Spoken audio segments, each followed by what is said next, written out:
నువ్వు హ్యాపీగా నిద్రపోతావు. కానీ దేవుని మాటను పట్టుకొని అలాగా నిమ్మలంగా నిద్రపోయే వాళ్ళు ఉన్నారా? అపోస్తులుడైన పేతురు చెరసాలో అదే నిద్రపోయాడు. మాట పట్టుకొని నిలబడటం అంటే, మాట పట్టుకొని నిలబడ్డాడు కాబట్టే నీటి మీద పేతురు నిలబడగలిగాడు. దేవుని నీతిని అనుసరించే వాళ్ళు దేవుని రాజ్యం కోసం ఏవైనా చేస్తారు. దేవుని రాజ్యం కోసం వారి జీవితాలను మనం ఈరోజు రక్షించబడుతున్నాం, బైబిల్ చదువుతున్నాం, మందిరాల్లో కూర్చుంటున్నామంటే ఇదే దేవుని రాజ్యం కొరకు వారి జీవితాలను అప్పగించుకొని ఎంతో మంది వచ్చారు. ఎందుకు నేను ఈ మాటను మీకు ఇంత వివరంగా చెప్తున్నానంటే, మనం ఆకలైన వాడికి అన్నం పెట్టినాకనే వాడికి ఏదైనా చేతి వింటాడు. కడుపు కాలుతూ ఉన్నప్పుడు, లేకపోతే నీళ్ళల్లో ఒక వ్యక్తి మునిగిపోతూ ఉన్నప్పుడు యేసయ్యని నమ్ముకో, ప్రార్థన చేయంటే వినడు. ముందు సహాయం చేసి దరికి లాగి అతనికి చెప్పాలి. ప్రియమైన దేవుని బిడ్డలారా, ఈ మేలు పొందుకున్న క్రైస్తవులమైన మనము దేవుని గుణ లక్షణాలను ఒక్కొక్కటిగా మీకు ఎందుకు దేవుడు వివరించి చెప్పాడంటే, ఆయన విమోచకుడుగా ఉన్నాడు. ఆయన విమోచన పొందుకుని నీవు ఆ విమోచన కొరకు, ఆయన ఇచ్చిన విమోచన వారి దాకా చేరేంత వరకు నువ్వేం చేస్తున్నావు?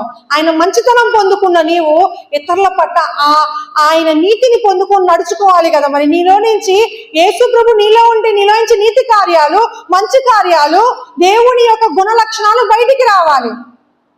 ఈరోజు ప్రియమైన దేవుని బిడ్డలారా, ఈ ప్రాంతములో చిన్న కొద్ది మందిగా మనం చేరి ఎందుకు మనం ఈ మాటలు ధ్యానించుకున్నామంటే, ఈ ప్రాంతంలో ఉండే వారికి ఆశీర్వాదకరంగా మార్చడానికి నిన్ను నన్ను ఎంపిక చేసుకున్నాడు కాబట్టి.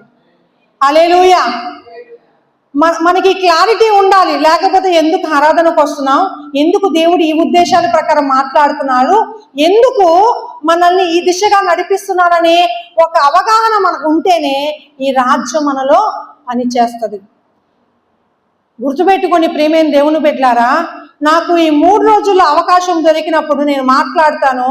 ఈ మాటను మీరు గుర్తుపెట్టుకొని, యేసు ప్రభువారు ఈ మాట, ఇంకా ఎవరైతే ఫలితాలు లేవో మీ జీవితంలో, ఈ మాటను గుర్తుపెట్టుకోండి.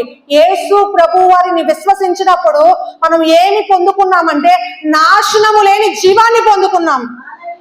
నాశనం లేని జీవం అంటే మన దగ్గరకు రోగం వచ్చి మనల్ని నాశనం చేయలేదు, అప్పు వచ్చి మనల్ని నాశనం చేయలేదు, ఏది వచ్చి మనల్ని నాశనం చేయలేదు.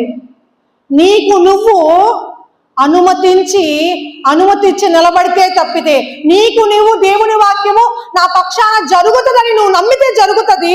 అదే విధముగా